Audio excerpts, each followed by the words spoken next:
Oi, pessoal. Eu entrei 2 minutinhos antes, eu estou aguardando as pessoas entrarem também para a gente falar sobre storytelling.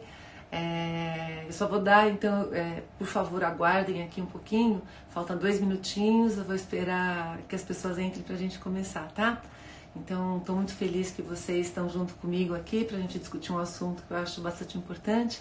E eu já começo já já. Já já.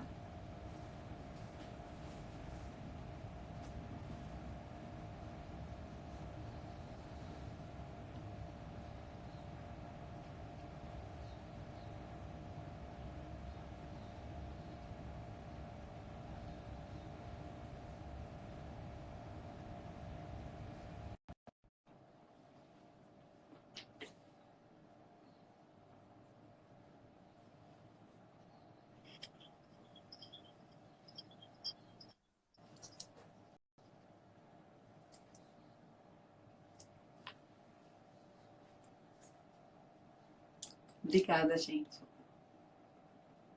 Mais 1 minutinho e a gente começa.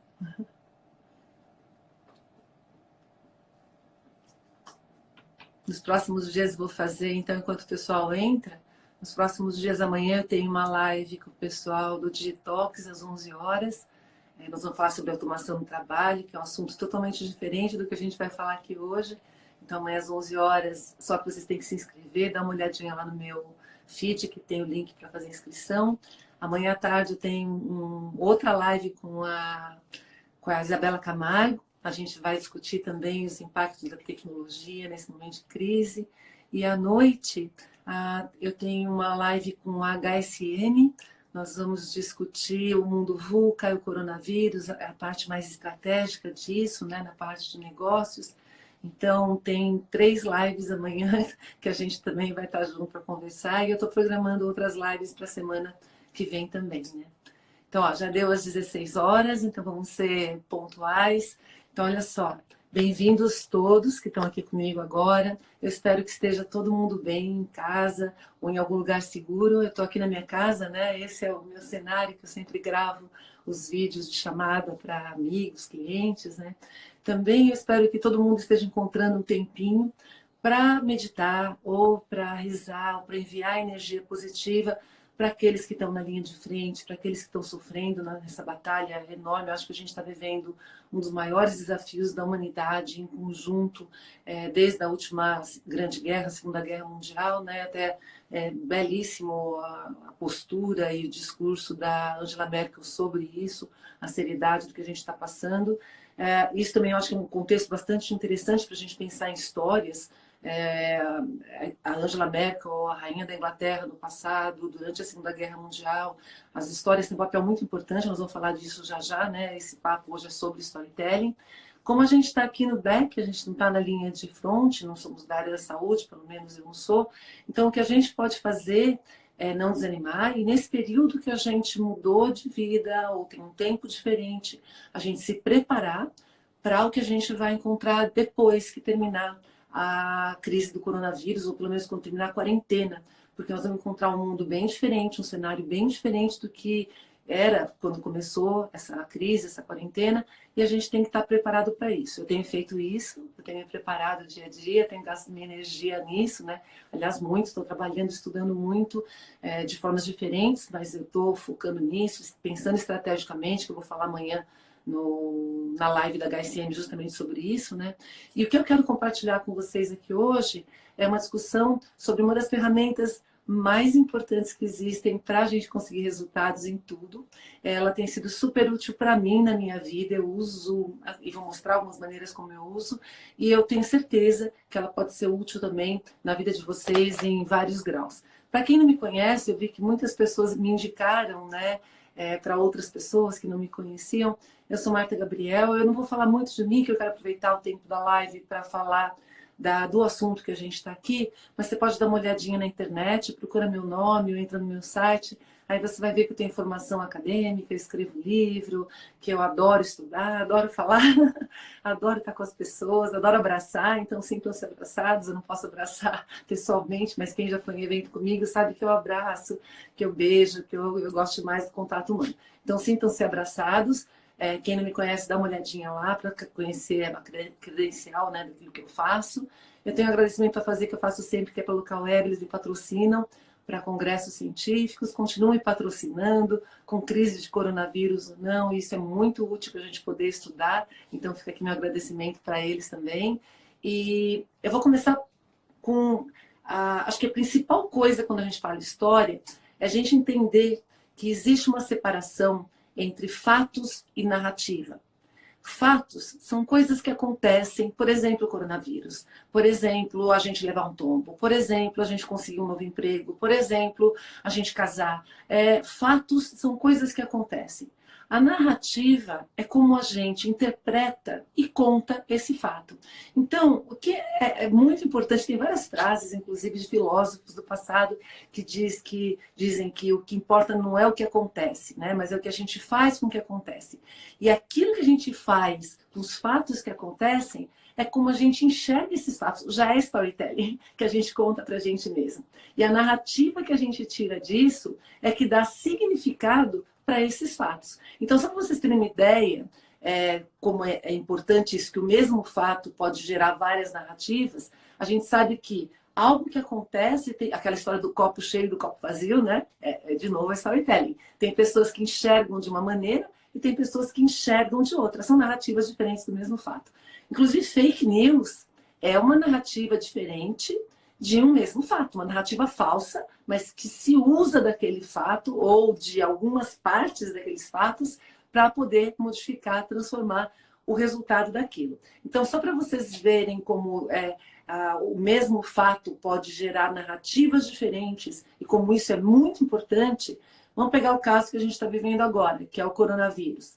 A gente tem narrativas diferentes para as áreas diferentes. Por exemplo, para a área de saúde, as narrativas, as matérias que são feitas, os papers científicos, são diferentes do que as narrativas para a área de negócios. Inclusive, o impacto é diferente em função da narrativa, em função daquilo que a gente enxerga dentro do mesmo fato. Quando a gente pensa nas localidades, as narrativas são diferentes, dependendo de onde você está, que nem a Itália. Tenho certeza que as narrativas na Itália são muito diferentes, inclusive a emoção das narrativas na Itália são diferentes do que lugares que estão muito menos impactados. Inclusive, isso gera discussões, né? Você vê que narrativa diferente gera discussão. Pessoa que acha que é mais leve, que isso é uma bobagem, e gente que acha não, que isso é hiper grave. É como você enxerga o mesmo fato. Narrativas diferentes por países, tem contextos diferentes, formação cultural diferente, tudo isso é um mesmo fato gerando narrativas diferentes. Então, a mesma história pode gerar narrativas diferentes. E aí, um exemplo que eu tenho para vocês, mesmo que seja a mesma história, ela pode gerar narrativas diferentes. E aí eu vou mostrar para vocês essa narrativa, que é o que a gente tem falado, de Fica em Casa. A narrativa de Fica em Casa todo mundo conhece, certo? É uma história que a gente conta. Ela resume a história de que você tem que ficar em casa para não contaminar mais pessoas, para não ser contaminado, para diminuir a curva de contaminação, para não ter esgotamento no sistema de saúde. E aí a gente tem uma narrativa que é essa, Fica em Casa, né? Que é a hashtag, que eu acredito que vocês estão usando direto. E a gente usa essa narrativa em várias plataformas. E essa mesma história do Fica em Casa, ela tem outras narrativas. Por exemplo, essa aqui é um gráfico, foi feito, na realidade, por pesquisadores no exterior. A Universidade de Brasília traduziu para o português, eu postei ontem ou anteontem no meu Insta. É uma outra narrativa do mesmo fato, que é o Fique em Casa. Se você não ficar em casa, você vai propagar para muito mais pessoas. Isso aqui, inclusive, é animado. Se vocês olharem lá, vocês vão ver que é animado. Então, o mesmo fato pode gerar narrativas diferentes. A mesma história tem narrativas diferentes. E eu brinco que assim, ó, se eu falar para cada um de vocês que está aqui comigo agora, contar a história do Chapeuzinho Vermelho, é a mesma história. Todo mundo vai contar diferente. Vai contar com ordem diferente, vai incluir elementos diferentes, vai lembrar de elementos diferentes. Então, o que a gente está falando? A gente não consegue controlar os fatos. Eu não consigo controlar o coronavírus. Eu não consigo controlar se eu levei um tombo. Eu não consigo controlar se um avião caiu, né? Fatos são fatos. Agora, eu consigo sim controlar a narrativa relativa àquele fato. E por que isso é importante? Porque a narrativa, ela muda o significado do fato. Então, se você muda o significado do fato, você muda o modo como você enxerga as ações que você tem que fazer no mundo. Então, você muda a realidade. Então, perceba onde que está o grande poder da história. É a gente conseguir enxergar os fatos que acontecem ao nosso redor, transformar em histórias e narrativas que sejam úteis e boas para os objetivos que a gente tem. Hoje, nosso objetivo é combater coronavírus, esse acho que é o principal objetivo, é sobrevivência de pessoas, da humanidade, diminuir sofrimento. Muda o fato, a gente muda a narrativa ou muda o que a gente interpreta, o que a gente tem no nosso coração. Então, para ficar claro, fatos a gente não muda, narrativa a gente muda. Quando a gente muda a narrativa de um fato, a gente muda a percepção, a emoção, como a gente vai atuar com relação àquele fato. E aí a gente muda a realidade.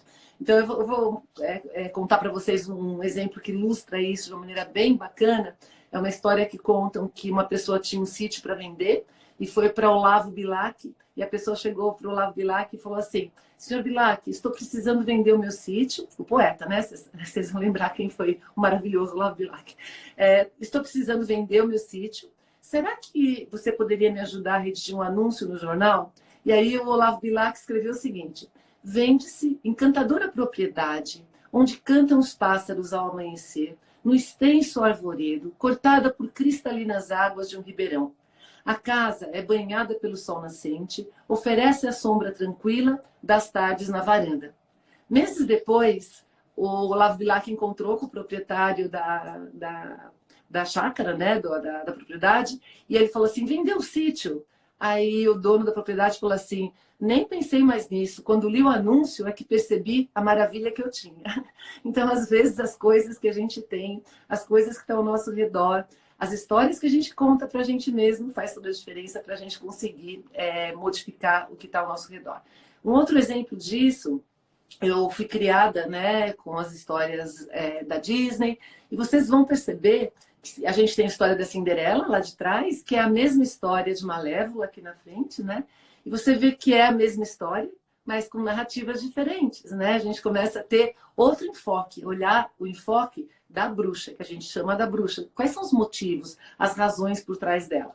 Então, o que a gente está falando? Tem uma frase do Platão, que acho que resume tudo isso que eu estou falando aqui agora, que ele já falava lá atrás, né? Aliás, eu digo que a gente só fica repetindo os gregos, né? A gente fica contando de maneira diferente aquilo que eles já falavam lá atrás, que aqueles que contam histórias governam o mundo. Quando você controla a narrativa, você governa o mundo, porque você tem poder de engajamento e de interpretação sobre aquilo que acontece. Eu lembro quando eu era pequena, o meu pai sempre falava isso, eu não entendia na época, né? Mas agora entendo. Ele falava assim: ai dos vencidos. Porque quem é vencido normalmente não conta história, né? Normalmente quem vence é que conta história sob o ângulo que quer contar. Então você controla a narrativa, você controla a influência que ela tem no mundo. Então percebam como isso é uma coisa bastante forte. E aí, esse nosso papo aqui é storytelling para vendas, né? E aí eu queria dizer para vocês que vendas é tudo, storytelling tá em tudo, porque tudo que a gente faz na vida é vendas. Olha, quando eu estou educando alguém, estou educando meu filho, como que eu educo meu filho? Vendendo para ele algum conceito, algum comportamento, alguma necessidade de ele fazer algo que eu acho importante para ele. Como é que eu faço isso? São histórias. Quando a gente faz uma venda de um produto físico, como é que a gente faz isso? Contando para outras pessoas como que aquilo é importante para ela, ou como que aquilo vai resolver a vida dela. Isso é história. Quando eu falo de entretenimento, os melhores entretenimentos estão envolvidos com histórias. Os melhores jogos, eles têm algum desafio, algum processo de história que te leva a dar sequência naquilo que te engaja, né? Isso que a gente está falando. A sua autoimagem está completamente ligada. Você vende para você mesmo uma imagem que você conta uma história de como você é, de como você se comporta, de como você é bonita, bonito, inteligente, é chato, desinteressante, sabe fazer as coisas, não sabe fazer as coisas. Quanto mais a gente conta as histórias pra gente de como a gente é, mais a gente alinha a nossa autoimagem. Quanto mais a gente percebe dados, nós vamos falar de dados pouco nessa apresentação, mas a gente pode falar isso em outra oportunidade, vou falar até no evento do Gartner sobre isso, mas quando eu começo a contar as histórias e analisar os dados, os feedbacks das histórias que eu conto, eu vou alinhando essas histórias para melhorar os resultados. O que são vitrines? Vitrines são histórias. Eu monto lá, né, peças juntas de uma maneira X que conta uma história de como é você estar bem vestida, ou com um look adequado, ou mais descolado, não importa, sofisticado, você contou uma história para alguém, a partir da hora que você fez uma vitrine. Cultura são histórias. Então, quando a gente fala disso, qualquer coisa, vender, relacionamento, o que é um namoro, o que é um casamento, a gente está o tempo todo vendendo histórias para o outro, uma apresentação, eu faço apresentações direto e eu sempre fico pensando, né? Como que eu começo a apresentação? Como que eu desenvolvo essa apresentação? Como que eu concluo essa apresentação para que a gente consiga articular no outro aquilo que eu quero articular no outro, ou causar algum tipo de awareness, algum tipo de comportamento, alguma coisa que vai fazer alguma transformação na apresentação que eu estou fazendo, né? Então a pergunta que eu acho que vocês têm, que eu também tenho aqui, né? Como que a gente cria histórias que vendem, certo? Então como é que a gente faz para criar histórias que vendem? Pode ser qualquer coisa, educação, relacionamento, produtos. Eu acredito que agora as vendas mudam bastante em função do cenário que a gente está, então a gente vai ter que vender no digital. Então como é que eu faço para vender? É digital, é nas mídias sociais ou em qualquer outra plataforma. Bom, para a gente vender, a gente precisa ter alguma coisa, né, que articule a história. Então, qual é a coisa hoje, especialmente quando a gente está falando de digital, que articula a história?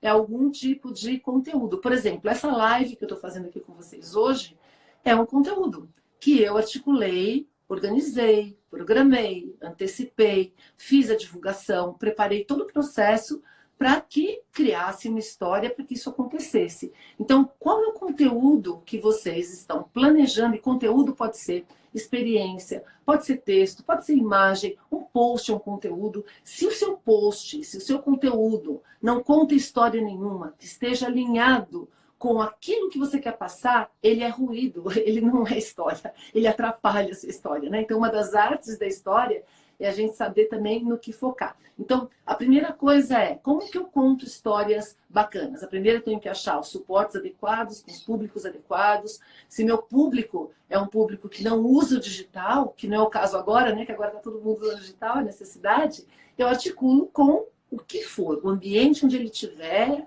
roda de fogueira, seja o que for. Só que tem uma questão. Quando a gente fala de contar história, tem duas coisas que são bastante importantes. As histórias atraem, elas engajam, elas fazem com que você consiga os conteúdos que você faz, traz as pessoas para você. O problema é, não adianta só atrair, você precisa converter. Então tem uma outra dimensão da parte da história, aliás, tem duas histórias, né? Desculpa, duas dimensões. A primeira dimensão é, você tem que entregar alguma coisa.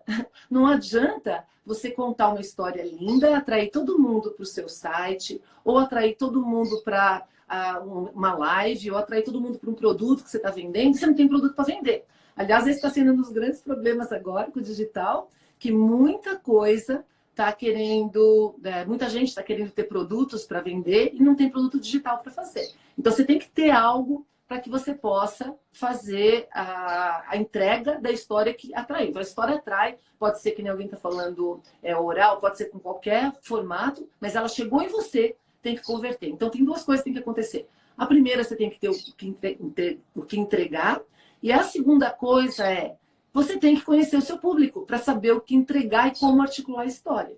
Então, se você não conhecer seu público, e para você poder fazer toda essa estratégia, para fazer o produto e para fazer a linha da história, você não tem o que entregar. Não adianta só ter história, né? Então a história fica vazia.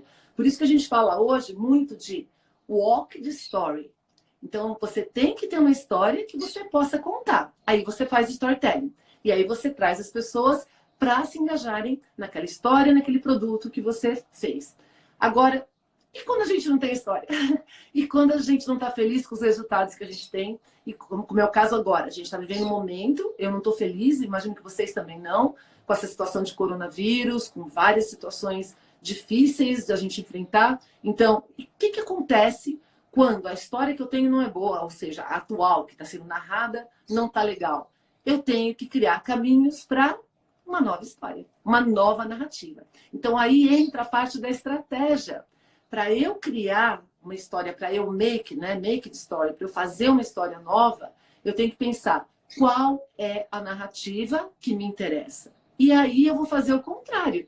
Eu vejo qual é a narrativa que me interessa e eu crio todos os fatos por detrás para que isso aconteça. Então, por exemplo, para que acontecesse essa live aqui agora, eu tive que criar todo um conteúdo para essa live. E isso virou uma realidade para eu poder contar história e chamar as pessoas pela internet. Eu vou dar um exemplo disso, isso não é novo, né? Quem sabe articular isso com propriedade ter resultados fantásticos. E eu tenho um exemplo lindo aqui no Brasil, maravilhoso no Brasil, que é a cidade de Gramado. Eu não sei se você sabe, mas a cidade de Gramado é um dos principais destinos turísticos do Brasil, ou era, né? Até agora não tem destino nenhum, né? A gente está completamente todo mundo em casa, mas era e é um dos pontos mais desejados do Brasil para fazer turismo. E se você for olhar, Gramado é muito lindo, maravilhoso em termos de beleza natural, mas é tão bonito quanto em outros lugares no Brasil. A gente tem lugares maravilhosos no Brasil.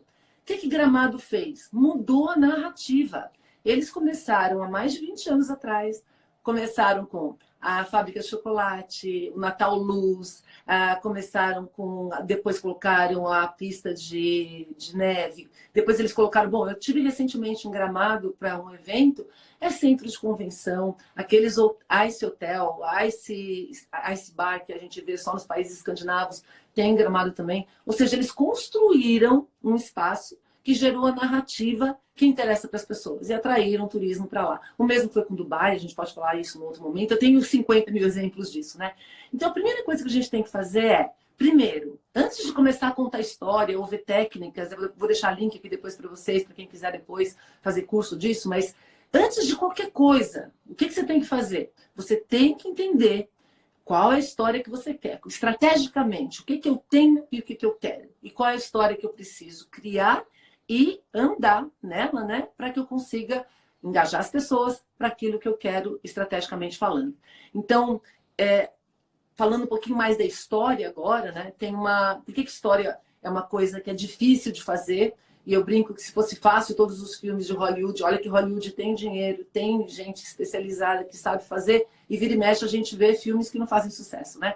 Então, história, ela é diferente de você contar uma sequência de dados. Ela não é só você contar dados. A gente vê muita apresentação que é dado, bullet point, bullet point, bullet point, bullet point. E aí o que acontece? Se você faz isso, o nosso cérebro não engaja. O cérebro humano, ele foi configurado para ouvir e para se interessar por histórias. As histórias, elas ativam 7 áreas do cérebro, dados ativam apenas 2. Então, quando você ouve uma história, você começa a ter emoção. É emoção fixa na memória. Então, você já contamina de uma outra maneira o seu cérebro. Então, história não é sequência de dados.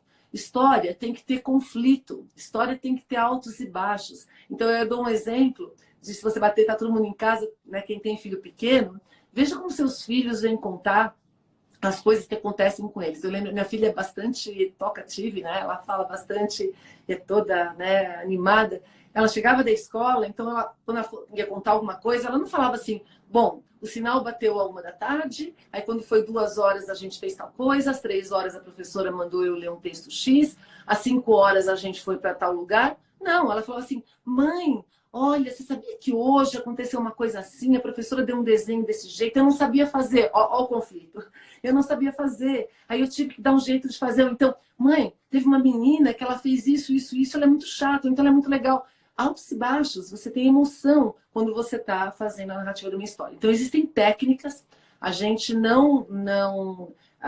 tem gente que naturalmente é contador de história, a gente sabe disso, mas a maior parte das pessoas não é. A gente tem que aprender a fazer isso. Então, a menos que você tenha feito um curso de rádio, televisão, games, tem vários cursos de literatura. Eu fiz artes, em artes a gente também estuda bastante essa parte da narrativa, da história.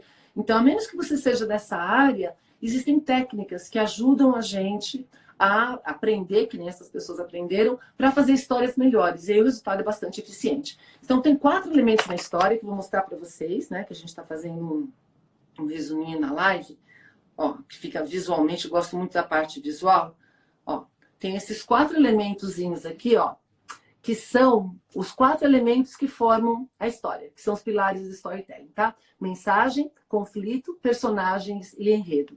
Para a gente fazer uma história, a gente precisa pensar nessa estrutura. Que mensagem que eu vou passar? Eu vejo, às vezes, as pessoas começando a falar algum texto, a escrever artigo, né? Artigo científico também é história, gente. Você está apresentando a sua pesquisa de uma maneira que você está falando quem é o monstro, normalmente é aquilo que você quer resolver. Depois, como que eu fiz para tentar matar o monstro? Quais são os desafios aqui? E qual é o resultado de final feliz ou próximos resultados que eu posso fazer, né? Então, a mensagem é, toda história tem que pensar no que ela quer engajar, qual é o call to action, o que que eu preciso que o outro faça, ou que o outro pense, ou que o outro mude de comportamento a partir da hora que ele vai ver a minha história. Então, existem vários arcos de história, a maneira como a história é contada, né? Vocês devem conhecer muito. Quem não conhece a Jornada do Herói, né, de Joseph Campbell, que é usado num monte de filme de Hollywood. Aliás, a gente conta as mesmas histórias há trocentos mil anos. Hollywood conta meia dúzia de histórias, que é a repetição das histórias gregas, que engajam o sentimento humano. A história normalmente é a mesma, o que muda é a narrativa, a forma de contar. Ó, pega Romeu e Julieta. Romeu e Julieta, Shakespeare, foi contado em quantas novelas que você já viu na vida? Quantos livros que já viu na vida? Que são os amores impossíveis de famílias que não se dão bem. Ou seja, a gente varia o modo de contar e mantém a mesma história. Então, mensagem, o que eu quero passar de mensagem? É a primeira coisa. A segunda coisa, conflito. Aonde eu vou mostrar que a pessoa precisa fazer Gente, se não tiver conflito, se não tiver nenhum inimigo, imagina o que seria, sei lá, Superman sem Kryptonita. Uma coisa chata. Ele vai lá, ganha sempre, faz tudo, não tem nem o que ganhar, né? Resolve todos os problemas. Eu brinco que assim, ó, uma tarde de domingo que foi maravilhosa para você descansar, tomar sol e ir na praia, é uma história muito chata, porque ela não tem conflito, não tem altos e baixos. As histórias que realmente são interessantes são as que têm que resolver coisas. Nosso cérebro quer resolver problema. Então, quando você vê uma história que não tem nada para resolver, ela não engaja. Então, por isso que as histórias boas, elas começam, elas têm mensagem, elas têm conflito, alguma coisa lá tem que dizer, olha, esse aqui é o inferno, esse aqui é o paraíso. Eu vou te ajudar a chegar no paraíso. Como é que eu faço isso no meio do caminho? Basicamente, as histórias tentam ter algum tipo de variação disso, né, nos arcos das histórias. Depois, de personagem. Quem é que vai fazer isso acontecer? Quem vai levar a mensagem e fazer os conflitos? E, por último, o enredo, que é como que você vai desenrolar os passos. Eu convido vocês para assistirem qualquer filme. Eu sou uma tarada por filmes, sou cinéfila, eu seleciono bastante aquilo que eu assisto, mas tem até o hot site dos 50 filmes para você entender o mundo digital. Quem quiser, vai lá, marta.com.br/filmes. Eu adoro filmes de ficção, é uma das áreas que eu mais gosto, porque você fica exercitando cenários futuros, né? Mas eu assisto esses filmes e eu fico decupando nesses 4 elementos. Qual é a mensagem do filme? Qual é o conflito? Como que eles estão apresentando esse conflito? Quem são os personagens, né? E aí como desenvolve o enredo. Da mesma forma que a gente escreve melhor quando a gente lê mais, a gente também vai desenvolver histórias melhores se a gente começar a prestar atenção nas estruturas das histórias que a gente vê. Então, só para mostrar um exemplo como isso dá resultado, eu tenho alguns prêmios de melhor palestrante nos Estados Unidos, né? E um deles foi esse post aqui, ó. Esse pôster. Não sei quem já foi em sessão de pôster. Sessão de pôster é uma coisa muito chata, porque a pessoa fica ali do lado de um pôster, aí ela tem que falar em, acho que 10 ou 15 minutos, dependendo do lugar, tudo que tem no pôster. Olha isso aqui. Esse aqui é um pôster que eu fiz em 2008 sobre Search Engine Optimization. E aí é só coisa técnica, técnica, técnica, técnica. Aí eu fiquei pensando, eu nunca tinha feito uma sessão de posters, né, de você colocar a informação em cartaz, eu sempre dou palestra, e esse ano eu resolvi colocar uma palestra e esse pôster. Aí eu falei, gente, como é que eu vou engajar as pessoas, né? E aí eu vi a dor, quando a gente fala das dores, o pessoal que usa a fórmula de lançamento, né? O que são as dores? São os monstros que você tem que matar na história, ok? Aí eu fiquei prestando atenção, falei assim, quais são as dores de quem vai para uma apresentação de pôster? São vários, então quem já foi sabe que é uma sala enorme, cheia de pôsteres, com 50 pessoas, cada um apresentando o seu. E a dor é que a pessoa apresenta rapidinho e quem viu a apresentação queria ficar com uma cópia daquilo. Só que não dá para fotografar, o negócio é muito grande, ele normalmente tem, né, 2 metros por 1 metro, sei lá, é bem grande, e a pessoa fica frustrada. Então o que eu fiz na época? Olha, 2008 isso aqui. Eu coloquei um QR Code, vocês estão vendo aqui, ó um QR Code na base do meu pôster. Eu fiz esse pôster em PowerPoint para virar um PDF pequenininho. Na época os celulares eram ruins pra caramba, o povo nem sabia usar QR Code ainda. Eu ajudei o povo a instalar o QR Code, eles baixavam o meu post e se encantavam. Tanto que eu acho que eu ganhei prêmio de melhor palestra com esse pôster nesse evento, né, junto com cada track, na track de pôster eu ganhei. E eu tenho certeza que é por causa do storytelling que eu fiz. A maneira como eu fiz para engajar, resolver o problema, contar para a pessoa. Aí a pessoa ficou dona da minha história, ficou dona do meu pôster junto comigo, compartilhou para outras pessoas. Eu criei o caminho para isso. Então, a gente tem que prestar atenção na dor do outro. Eu dei uma palestra também nos Estados Unidos uma vez, que era de voz XML. Foi antes disso aqui, ainda foi em 2004. Gente, voz XML é linguagem de programação. Ninguém vai ganhar prêmio com linguagem de programação. Aí fiquei pensando, como que eu inverto a história? Eu comecei apresentando um exemplo, que era um trabalho de arte que eu tinha na época. As pessoas olhavam o exemplo, o que você fez? Você criou conflito. É um cara de tecnologia que está vendo o resultado final de uma coisa que é nova, ele presta atenção em todos os comandos que você fala depois. E aí eu ganhei prêmio de melhor, essa eu ganhei melhor do congresso inteiro, uma palestra técnica. Então percebam, não é o fato, é o modo como você narra. A gente fica copiando uns aos outros, ao invés de a gente pensar em como que eu narro e eu vejo os problemas que tem com o meu público e entrego a história adequada para eles, ok? Então, olha só, não dá para a gente dar um curso de storytelling aqui. Como a gente está nesse período da quarentena, eu tenho um curso que é super, hiper, mega blaster avaliado. Então, bem avaliado, as pessoas fazem, saem, você ensina. É um curso que eu dei de dia todo, de e-mail. Tem uma pré-lição, ele está totalmente online. Então, o que eu fiz com os meus parceiros, gente? Ó, eu vou deixar aqui para vocês. Era um curso que custava R$ 1.499 e agora ele está por R$ 537. Eu vou fazer durante a quarentena inteira. Eu vou deixar esse curso em 10 parcelas de 53. Eu tenho parceiros disso aqui também, né? De plataformas, etc., de propagação. E para vocês poderem acessar e poder fazer inscrição, poder começar, se quiser, pode começar a fazer o curso, inclusive agora, esse endereço aqui, ó. A gente fez um endereço simplificado, que é marta.com.br/ST, de storytelling, tá? Que aí vocês podem ir lá. E o que eu vou fazer também, como a gente está nesse período que é bastante delicado, crise depende de histórias, etc., para o pessoal que estiver fazendo curso, você vai fazer o curso, vai ter dúvidas. O curso demora uns 2 meses para você fazer completo. Inclusive, tem uma cláusula lá que, se você não gostar do curso, depois de 15 dias devolve dinheiro. Tem essas coisas normais de plataformas de curso. Mas uma coisa que eu vou fazer para as pessoas que fizerem curso, como essa parte envolve muita coisa de você ter dúvida, etc., eu vou fazer para quem faz parte do curso, dentro da plataforma, uma sessão daqui 3 ou 4 meses, vamos esperar, né, passar esse cenário, para tirar dúvidas. Então, se você desenvolveu o projeto, fez e teve dúvidas durante esse caminho, que é normal ter, não é fácil. Lá eu coloco, inclusive, como você pode testar uma história. É uma das coisas boas antes de você ir para frente, né? Então, aí a gente faz uma sessão para quem tiver lá inscrito daqui 3, 4 meses, tá? E aí também, se alguém tiver alguma outra dúvida sobre o curso, alguma coisa, é só entrar em contato com as minhas equipes também, com o meu site, que a gente está, hashtag estamos todo mundo junto, tá bom?